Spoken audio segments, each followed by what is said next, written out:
Hey y'all, what's good, beautiful people? It's your girl Tay, and I'm here yet again with another update video. So today we got quite a few things that we want to talk about. We've got another state that's talking about giving their residents $1,000 monthly for stimulus checks, just for that one state. Then, of course, I'm going to give you guys the names of the states that are still awaiting max SNAP benefits for the month of April, plus the payout dates, as well as the months that have currently been approved for max SNAP benefits for May, plus those payout dates. And we've got one more state that's been added to that list. So definitely make sure you guys smash that like button, comment down below, subscribe, plus push your post notification bell button so that anytime I upload a video, you will be notified. So jumping right into things, you guys, the first thing that I wanted to talk about was some information that was released yesterday, again from the United States Department of Agriculture. It says they are to provide critical nutrition assistance to 30 million plus kids over the summer. Now, why is this important, you guys? You guys know that initially when they started talking about this, I guess you can say this third round or the P-EBT 2.0 program, they were talking about implementing some type of way to get children who are ages 6 and under, meaning 0 to 6, pretty much all ages, but ages 0 to 6 specifically included in that, so that they can receive P-EBT benefits as well, okay?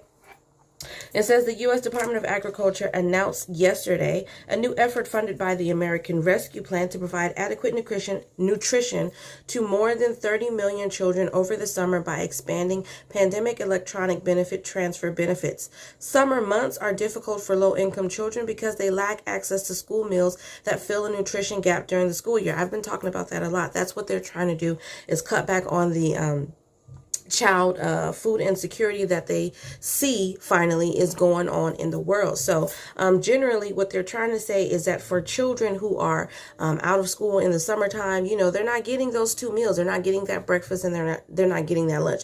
Although, even though it's helpful, in my own personal opinion, I don't really necessarily see those as nutritional meals. And most of the time, I know for a fact, depending on what it is, my kids are not going to eat it. So I mean, it does help out, but I think they could do a little bit better at the selection. But I mean, beggars can't be choosy, right?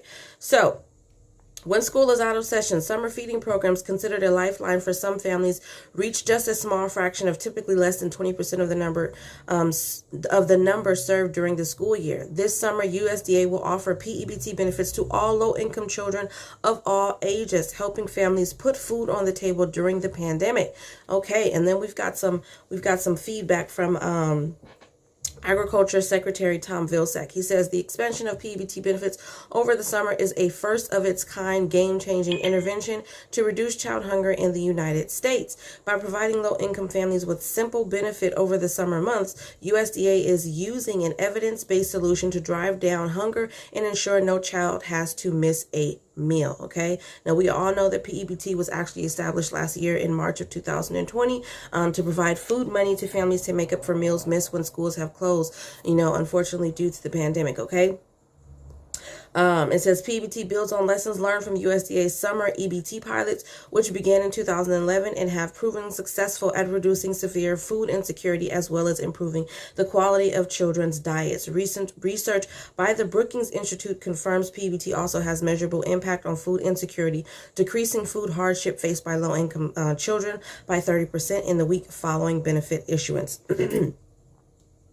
Children are eligible for this temporary nutrition benefit will load it onto an EBT card that can be used to purchase food. If they are eligible to receive free or reduced. Okay, so for this part, let me just explain this, because this just kind of makes it confusing. So pretty much, if your child lives in a household, because I've read several different articles that came out on this yesterday, several different bits of information that came out. So what it basically means is if you have children in your household that are between the ages of 0, basically a newborn baby, up to 6 years old, in a household where you currently receive SNAP benefits, then they are eligible to receive these P-EBT benefits, as well as your children who are over the age of 6, who are currently enrolled in some type of school program and are eligible for free or reduced price lunch, which was the eligibility criteria already for previous P-EBT benefits. Okay, so if you fall in either of those categories, you have children that fall in either of those categories, you should be receiving a P-EBT card. Now, unfortunately, this article doesn't exactly mention when that's going to happen for children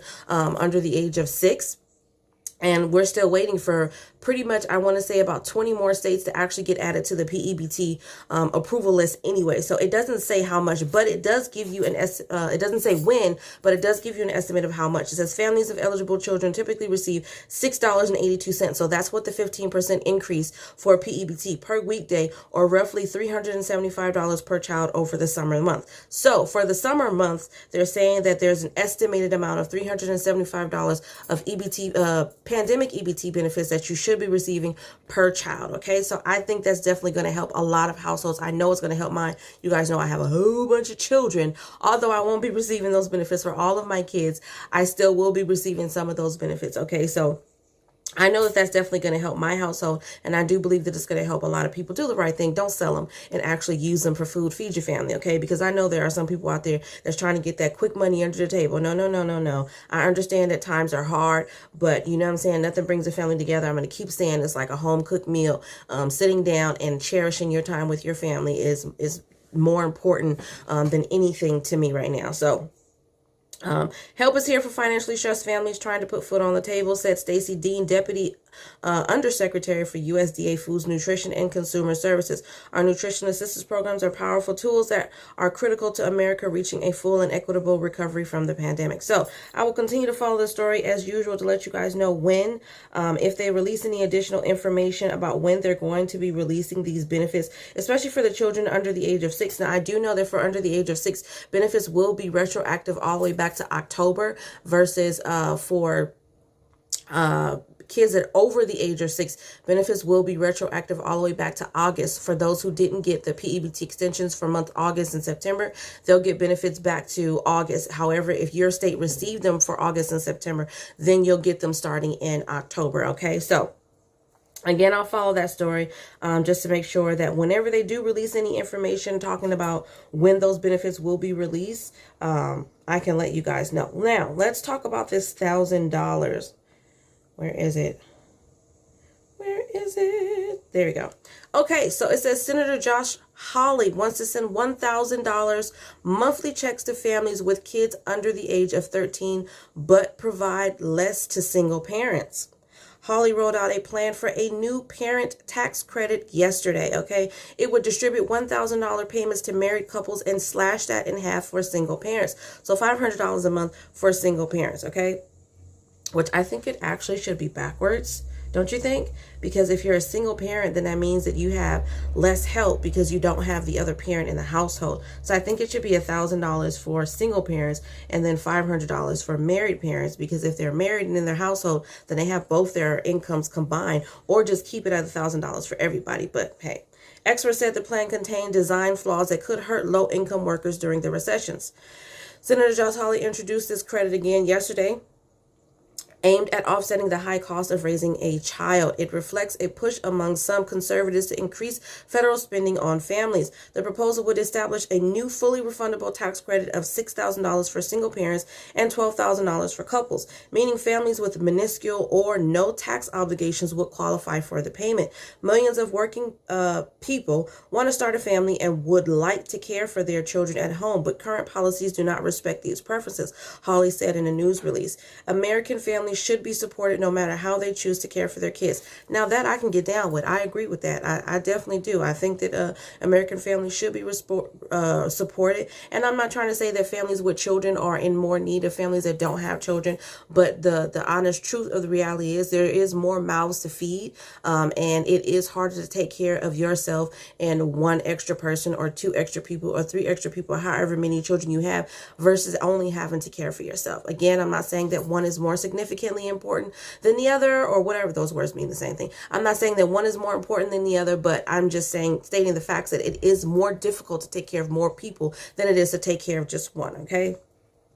To get the money, households must report earnings of $7,540 for the prior year, an amount equal to 20 hours of work each week at the $7.25 federal minimum wage. The earnings floor is the same regardless of whether a person is married, and families do not receive more cash if they have more than one child. Families would sign up for the plan through the IRS. Okay, so this credit does not go up.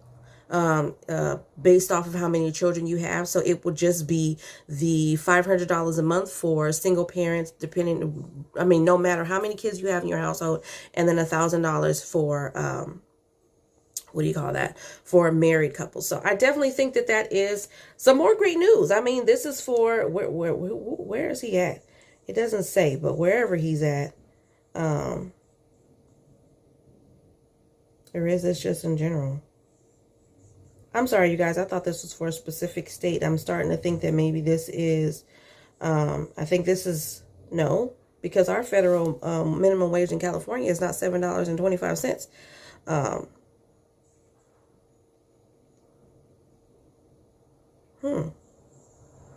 It doesn't say what state this is in, though. My bad, you guys. If I find this information while I'm editing this video, I will definitely go back and put it on the screen somewhere so that you guys know. But this is Senator Hawley.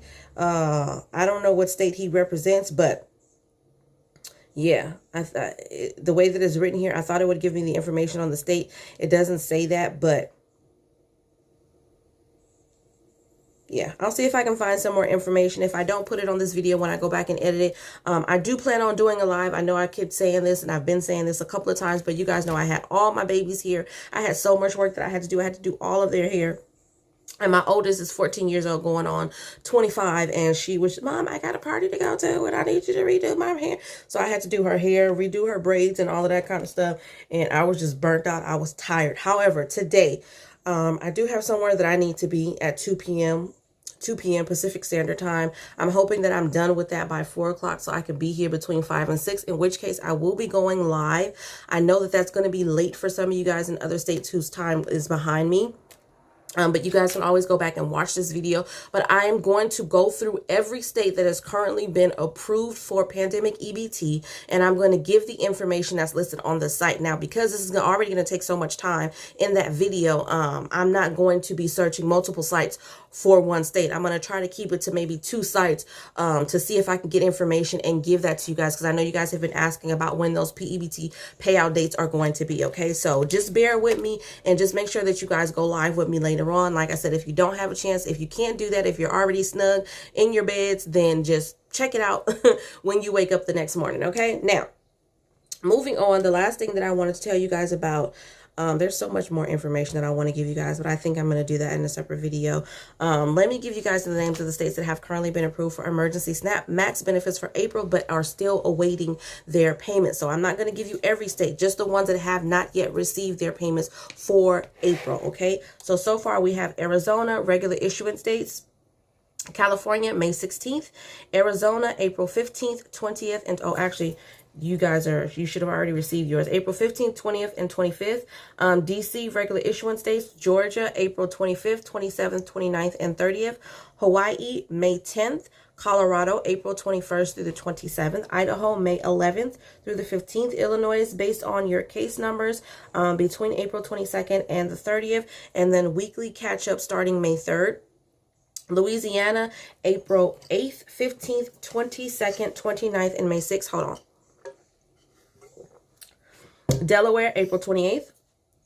Florida, no, you guys should have received yours April 17th. Kansas, May 15th through the 24th. Maryland, all month long. Michigan, April 20th through the 30th. And then the first week in May for catch-up. Minnesota, May 6th, 10th through the 13th. 17th through the 20th, 24th through the 27th, okay? New Mexico, all month long. New York City, April 17th through the 23rd, 24th through the 30th. And then for the rest of the state, you guys should have actually already received your benefits between April 12th to 16th, and then the 19th through the 23rd. North Carolina for 10 days, April 22nd through the end of the month, and then a final disbursement on May 1st. Oregon, April 12th, 29th, and then May 3rd. South Carolina, new applications will be going all month long for South Carolina, but everybody else should have already received their benefits. Utah, April 25th, and then May 30th. West Virginia, final run on May 12th.